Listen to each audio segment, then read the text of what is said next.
The Count of Monte Cristo. Chapter 76. Progress of Cavalcanti the Younger.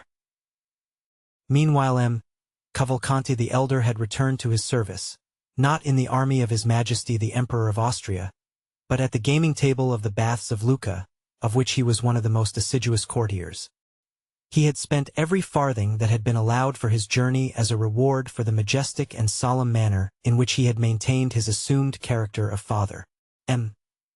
Andrea at his departure inherited all the papers which proved that he had indeed the honor of being the son of the Marquis Bartolomeo and the Marchioness Oliva Corsinari.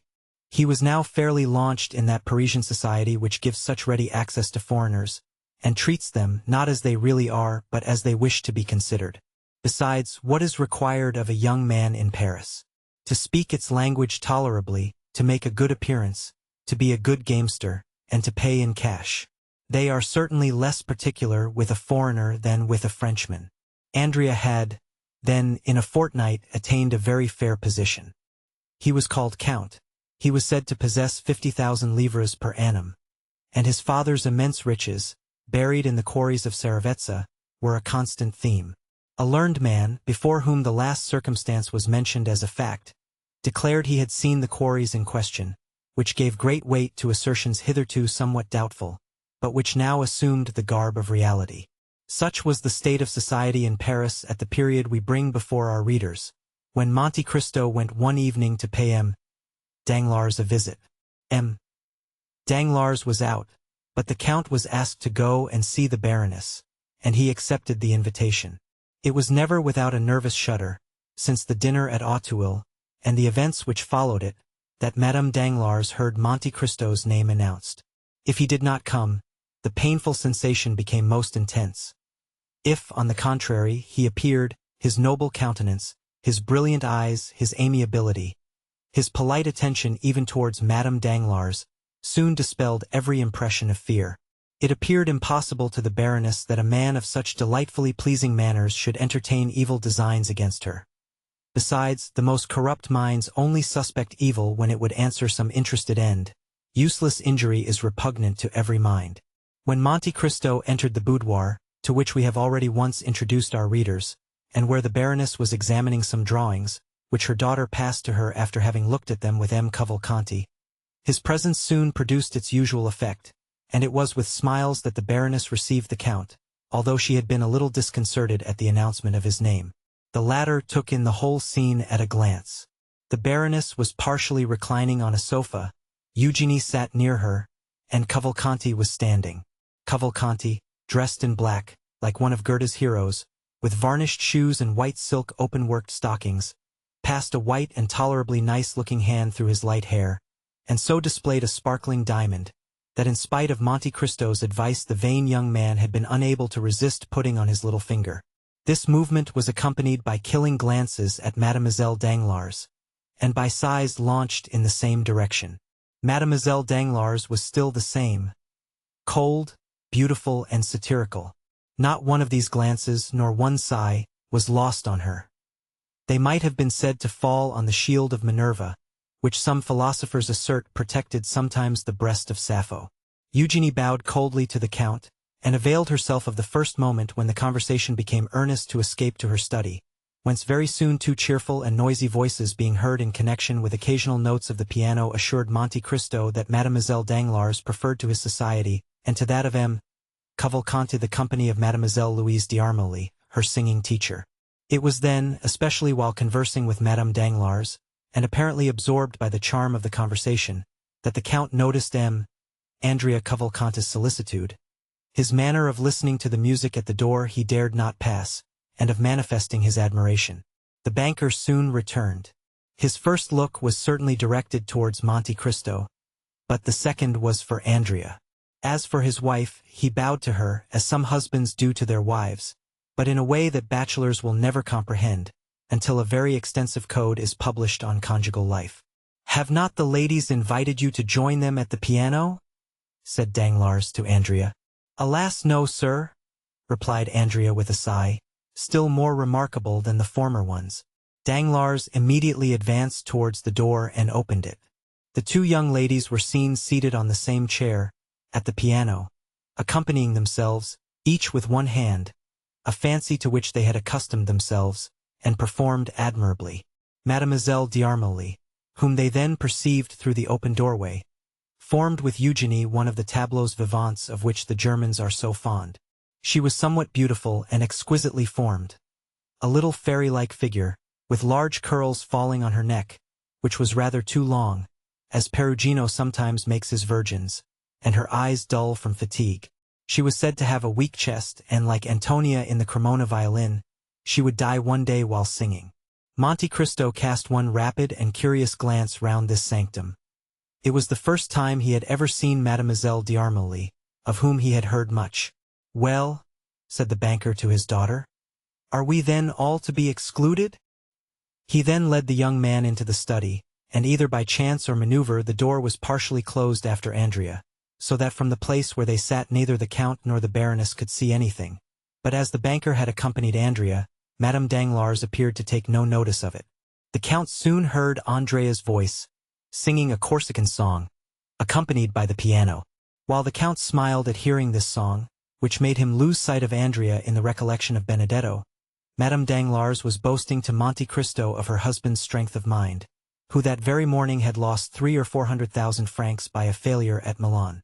The praise was well deserved, for had not the Count heard it from the Baroness, or by one of those means by which he knew everything, the Baron's countenance would not have led him to suspect it. Hem, thought Monte Cristo. He begins to conceal his losses, a month since he boasted of them. Then aloud, "Oh, Madame M.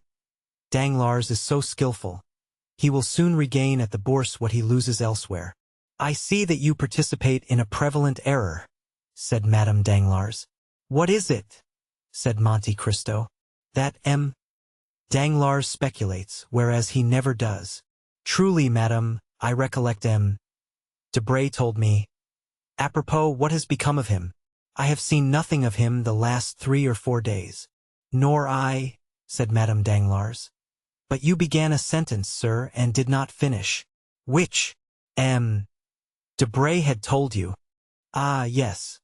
He told me it was you who sacrificed to the demon of speculation. I was once very fond of it, but I do not indulge now." "Then you are wrong, madame. Fortune is precarious, and if I were a woman and fate had made me a banker's wife, whatever might be my confidence in my husband's good fortune, still in speculation you know there is great risk. Well, I would secure for myself a fortune independent of him, even if I acquired it by placing my interests in hands unknown to him." Madame Danglars blushed, in spite of all her efforts. "Stay," said Monte Cristo, as though he had not observed her confusion. "I have heard of a lucky hit that was made yesterday on the Neapolitan bonds. I have none, nor have I ever possessed any. But really we have talked long enough of money, Count. We are like 2 stockbrokers. Have you heard how fate is persecuting the poor Villeforts?" "What has happened?" said the Count, simulating total ignorance. "You know the Marquis of St. Méran died a few days after he had set out on his journey to Paris, and the Marchioness a few days after her arrival?" "Yes," said Monte Cristo. "I have heard that, but, as Claudius said to Hamlet, it is a law of nature. Their fathers died before them, and they mourned their loss. They will die before their children, who will, in their turn, grieve for them. But that is not all." "Not all?" "No. They were going to marry their daughter to M. Franz d'Épinay. Is it broken off? Yesterday morning, it appears, Franz declined the honor." "Indeed? And is the reason known?" "No." "How extraordinary! And how does M. de Villefort bear it?" "As usual, like a philosopher." Danglars returned at this moment alone. "Well," said the Baroness, "do you leave M. Cavalcanti with your daughter?" "And Mademoiselle d'Armilly?" said the banker. "Do you consider her no one?" Then, turning to Monte Cristo, he said, "Prince Cavalcanti is a charming young man, is he not? But is he really a prince?" "I will not answer for it," said Monte Cristo. "His father was introduced to me as a marquis, so he ought to be a count, but I do not think he has much claim to that title." "Why?" said the banker. "If he is a prince, he is wrong not to maintain his rank. I do not like anyone to deny his origin." "Oh, you are a thorough democrat," said Monte Cristo, smiling. "But do you see to what you are exposing yourself?" said the Baroness. "If, perchance, M. de Morcerf came, he would find M. Cavalcanti in that room, where he, the betrothed of Eugenie, has never been admitted." "You may well say, perchance," replied the banker. "For he comes so seldom, it would seem only chance that brings him. But should he come and find that young man with your daughter, he might be displeased." "He? You are mistaken. M. Albert would not do us the honor to be jealous. He does not like Eugenie sufficiently. Besides, I care not for his displeasure. Still, situated as we are—" "Yes. Do you know how we are situated? At his mother's ball he danced once with Eugenie, and M. Cavalcanti 3 times, and he took no notice of it." The valet announced the Vicomte Albert de Morcerf. The Baroness rose hastily, and was going into the study, when Danglars stopped her. "Let her alone," said he. She looked at him in amazement. Monte Cristo appeared to be unconscious of what passed. Albert entered, looking very handsome and in high spirits. He bowed politely to the Baroness, familiarly to Danglars, and affectionately to Monte Cristo. Then turning to the Baroness, "May I ask how Mademoiselle Danglars is?" said he. "She is quite well," replied Danglars quickly. "She is at the piano with M. Cavalcanti." Albert retained his calm and indifferent manner. He might feel perhaps annoyed, but he knew Monte Cristo's eye was on him. "M. Cavalcanti has a fine tenor voice," said he, "and Mademoiselle Eugenie a splendid soprano, and then she plays the piano like Thalberg. The concert must be a delightful one." "They suit each other remarkably well," said Danglars. Albert appeared not to notice this remark, which was, however, so rude that Madame Danglars blushed. "I, too," said the young man, "am a musician, at least my masters used to tell me so. But it is strange that my voice never would suit any other, and a soprano less than any." Danglars smiled and seemed to say, "It is of no consequence." Then, hoping doubtless to effect his purpose, he said, "The prince and my daughter were universally admired yesterday. You were not of the party, M. de Morcerf." "What prince?" asked Albert. "Prince Cavalcanti," said Danglars, who persisted in giving the young man that title. "Pardon me," said Albert. "I was not aware that he was a prince. And Prince Cavalcanti sang with Mademoiselle Eugenie yesterday? It must have been charming, indeed. I regret not having heard them, but I was unable to accept your invitation, having promised to accompany my mother to a German concert given by the Baroness of Châteaurenaud." This was followed by rather an awkward silence. "May I also be allowed," said Morcerf, "to pay my respects to Mademoiselle Danglars?" "Wait a moment," said the banker, stopping the young man. "Do you hear that delightful cavatina? Ta-ta-ta-ti-ta-ti-ta-ta. Ta. It is charming, let them finish one moment. Bravo, bravi, brava." The banker was enthusiastic in his applause. "Indeed," said Albert, "it is exquisite. It is impossible to understand the music of his country better than Prince Cavalcanti does. You said prince, did you not? But he can easily become one, if he is not already. It is no uncommon thing in Italy. But to return to the charming musicians, you should give us a treat, Danglars, without telling them there is a stranger. Ask them to sing one more song. It is so delightful to hear music in the distance, when the musicians are unrestrained by observation." Danglars was quite annoyed by the young man's indifference. He took Monte Cristo aside. "What do you think of our lover?" said he. "He appears cool. But, then your word is given." "Yes, doubtless I have promised to give my daughter to a man who loves her, but not to one who does not. See him there, cold as marble and proud like his father. If he were rich, if he had Cavalcanti's fortune, that might be pardoned. Ma if I haven't consulted my daughter, but if she has good taste." "Oh," said Monte Cristo, "my fondness may blind me, but I assure you I consider Morcerf a charming young man who will render your daughter happy, and will sooner or later attain a certain amount of distinction, and his father's position is good." "Hem," said Danglars. "Why do you doubt? The past, that obscurity on the past. But that does not affect the sun. Very true. Now, I beg of you, don't go off your head. It's a month now that you have been thinking of this marriage, and you must see that it throws some responsibility on me, for it was at my house you met this young Cavalcanti, whom I do not really know at all. But I do. Have you made inquiry?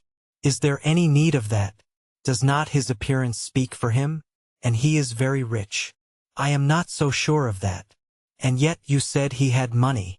50,000 livres. A mere trifle. He is well educated. Hem, said Monte Cristo in his turn. He is a musician. So are all Italians. Come, Count, you do not do that young man justice. Well, I acknowledge it annoys me, knowing your connection with the Morcerf family, to see him throw himself in the way. Danglars burst out laughing. What a Puritan you are, said he. That happens every day. But you cannot break it off in this way. The Morcerfs are depending on this union. Indeed. Positively. Then let them explain themselves. You should give the father a hint. You are so intimate with the family. Where the devil did you find out that? At their ball. It was apparent enough. Why? Did not the Countess, the proud Mercedes, the disdainful Catalane, who will scarcely open her lips to her oldest acquaintances, take your arm, lead you into the garden, into the private walks, and remain there for half an hour? Ah, Baron, said Albert. You are not listening. What barbarism in a megalomaniac like you! Oh, don't worry about me, Sir Mocker, said Danglars. Then turning to Monte Cristo he said, But will you undertake to speak to the father? Willingly, if you wish it. But let it be done explicitly and positively. If he demands my daughter, let him fix the day, declare his conditions. In short, let us either understand each other or quarrel. You understand, no more delay. Yes, sir, I will give my attention to the subject. I do not say that I await with pleasure his decision, but I do await it. A banker must, you know, be a slave to his promise. And Danglars sighed as Cavalcanti had done half an hour before. Bravo, brava, cried Morcerf, parodying the banker, as the selection came to an end. Danglars began to look suspiciously at Morcerf, when someone came and whispered a few words to him. I shall soon return, said the banker to Monte Cristo. Wait for me. I shall, perhaps, have something to say to you. And he went out. The Baroness took advantage of her husband's absence to push open the door of her daughter's study, and Andrea, who was sitting before the piano with Mademoiselle Eugénie, started up like a jack-in-the-box. Albert bowed with a smile to Mademoiselle Danglars, who did not appear in the least disturbed, and returned his bow with her usual coolness. Cavalcanti was evidently embarrassed. He bowed to Morcerf, who replied with the most impertinent look possible. Then Albert launched out in praise of Mademoiselle Danglars' voice, and on his regret, after what he had just heard, that he had been unable to be present the previous evening. Cavalcanti, being left alone, turned to Monte Cristo. Come, said Madame Danglars. Leave music and compliments and let us go and take tea. Come, Louise, said Mademoiselle Danglars to her friend. They passed into the next drawing-room, where tea was prepared. Just as they were beginning, in the English fashion, to leave the spoons in their cups, the door again opened and Danglars entered, visibly agitated. Monte Cristo observed it particularly, and by a look asked the banker for an explanation. I have just received my courier from Greece, said Danglars. Ah, yes, said the Count. That was the reason of your running away from us. Yes. How is King Otho getting on? Asked Albert in the most sprightly tone. Danglars cast another suspicious look towards him without answering, and Monte Cristo turned away to conceal the expression of pity which passed over his features, but which was gone in a moment. We shall go together, shall we not? Said Albert to the Count. If you like, replied the latter. Albert could not understand the banker's look, and turning to Monte Cristo, who understood it perfectly, Did you see, said he, how he looked at me? Yes, said the Count. But did you think there was anything particular in his look? Indeed, I did. And what does he mean by his news from Greece? How can I tell you? Because I imagine you have correspondence in that country. Monte Cristo smiled significantly. Stop, said Albert. Here he comes. I shall compliment Mademoiselle Danglars on her cameo, while the father talks to you. If you compliment her at all, let it be on her voice at least, said Monte Cristo. No, everyone would do that. My dear Viscount, you are dreadfully impertinent. Albert advanced towards Eugenie, smiling. Meanwhile, Danglars, stooping to Monte Cristo's ear, "Your advice was excellent," said he. "There is a whole history connected with the names Fernand and Yanina." "Indeed?" said Monte Cristo. "Yes, I will tell you all. But take away the young man. I cannot endure his presence. He is going with me. Shall I send the father to you?" "Immediately." "Very well." The Count made a sign to Albert and they bowed to the ladies, and took their leave, Albert perfectly indifferent to Mademoiselle Danglars' contempt. Monte Cristo reiterating his advice to Madame Danglars on the prudence a banker's wife should exercise in providing for the future. Cavalcanti remained master of the field.